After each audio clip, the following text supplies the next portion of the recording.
Hello again. Welcome to Big Brown and Hairy Euro 2020 special, our next episode. Thanks for joining us again. We're obviously doing something good if you're coming back to watch us. It's just me today, much like yesterday. Bobby did his little episode yesterday, so it's just me. I think Bobby may still be in bed. Sweet dreams to Bobby, I think. Yesterday we had some pretty good matches. A couple of very nice matches that took place in the group of death, the group that nobody wants to be part of. And how on earth did that group come about with three really top teams in the one group? But fate has dealt us a pretty tasty group, I think.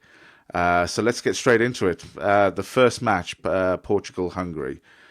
Now, from the outset, I thought this would be a high-scoring game. I didn't really fancy Hungary, and I think you'll also see in the previous episode when in Bobby's episode he mentioned a 4-0 score, and I thought they would be there or thereabouts.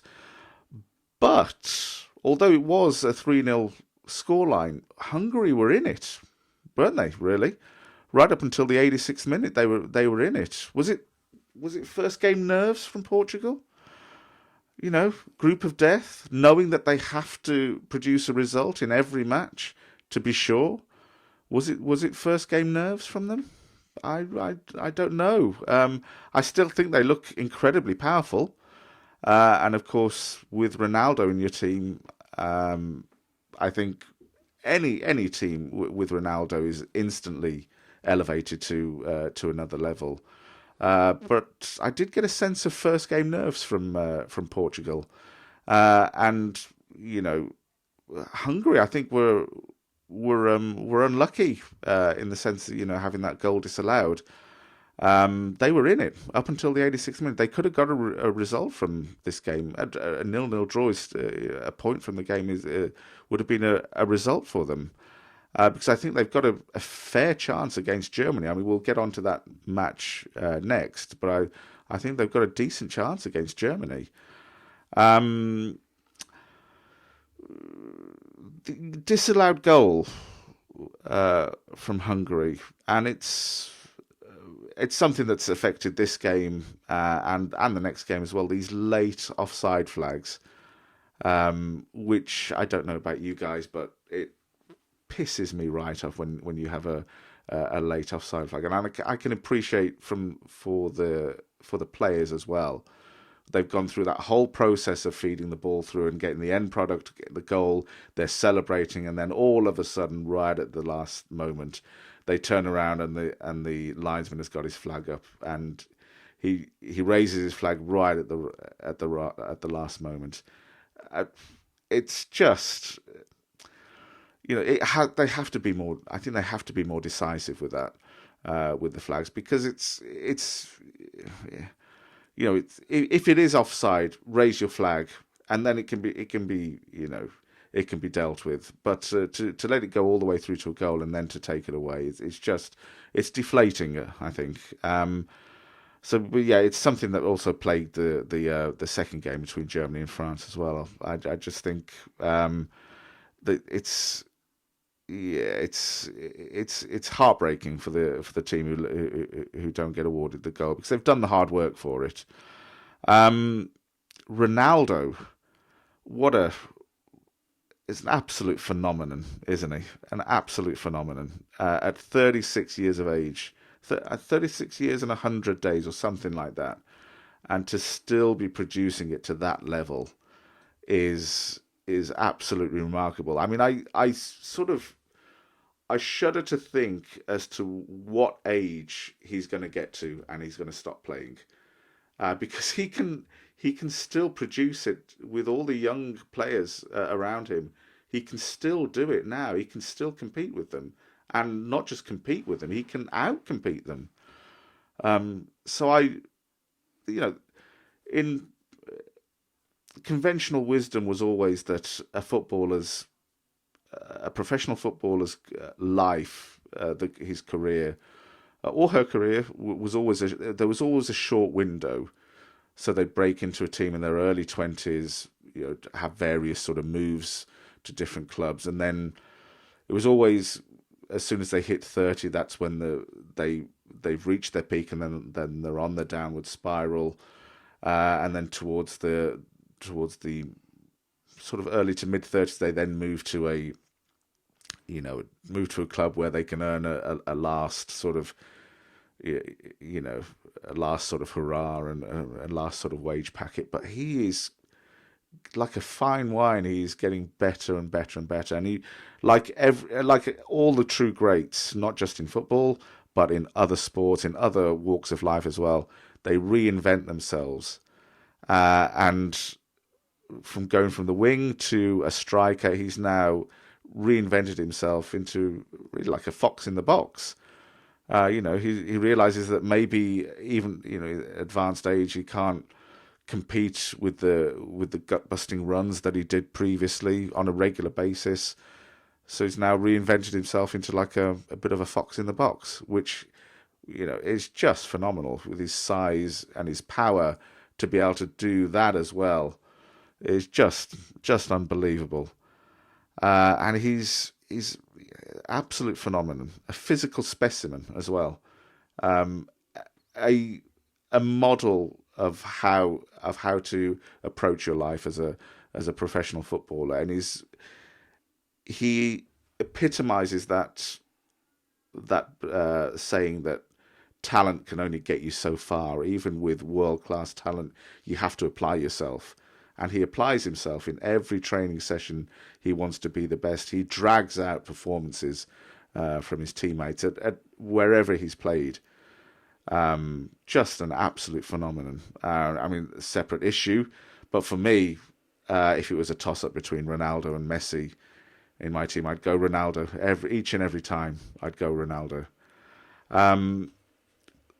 With Portugal, however, I do fear, is there an element that they may be a bit of a one-trick pony? If Ronaldo has an injury at any point, is there a danger that they're a one-trick pony and heavily reliant on Ronaldo? There's a little bit of a question mark for me there. But I think 3-0 scoreline, can't really ask for more. Good display, and sets their stall out for the rest of the group. It puts out a bit of a statement. But there is, for me, that little bit of a question mark. Are they a bit of a one-trick pony? But if Ronaldo stays fit, I think they have every chance. They're, one of the teams in the latter stages, I think. Prospects for Portugal, yeah. I think it's dependent. I think it's dependent on Ronaldo staying fit and not injured. I think they're going to be sort of there or thereabouts. They're one of the teams to look out for. Moving on to the next game, Germany-France. I was very surprised at Germany and their lack of impetus, it was almost as though they were a little bit heavy-footed.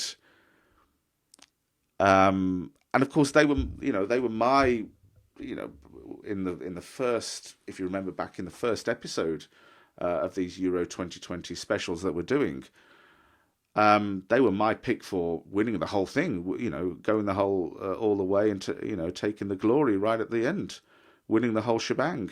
On that display from yesterday, I'm not sure. I'm really not sure. On the face of it, you think they're powerful. Germany have always been powerful going forward. And you'd think that they have a good blend of youth and experience, but they looked a bit laboured to me. And France really could have won that by 3, 4, possibly even 5 goals. And when was the last time you ever said that about a German team? They just, again, was it first game nerves? Was it, again, handling the occasion, knowing that because it's such a tough group, such a tight group, was it first game nerves? they're on the, there's a real danger that they could lose out. Depending, I think, on what happens between them and Hungary. I think there's a real danger of them going out. But yeah, just disappointed with the German performance. Really, you expect more, and let's be realistic. Whenever Germany are in a tournament, you expect more from them because they are a tournament team. They're seasoned tournament winners, serial winners. You expect more from them. So interesting to see how they progress, whether or not they can handle it going forward. The Rudiger bite, it's a nothing really, isn't it? It's not really on a par with Luis Suarez and how he's conducting himself in the biting arena, shall we say? It's not really on the same level. It's clearly, for me anyway, it's clearly a bit of gamesmanship, a little bit of sort of poking and jabbing, at your opponent, to a bit of mind games. It's playful. It's not anything sinister. And I really, really hope that UEFA don't sort of clamp down on him. I think they might put out a little bit of a warning, and a little bit of a, we don't want to see this sort of thing. It's taking the gamesmanship a little bit too far, just to try and nip it in the bud. But I think anything more from that would be just too much. I think it's pretty obvious that it was just a little bit of gamesmanship, just a little bit of jabbing, trying to get a reaction. Nothing more than that, really. France. Wow. The power and fluidity that they have in that team, particularly going forward. Defensively, wonderful. Varane is just a monumental player. And their right back, Pavard, again, impressive. Very, very impressive player.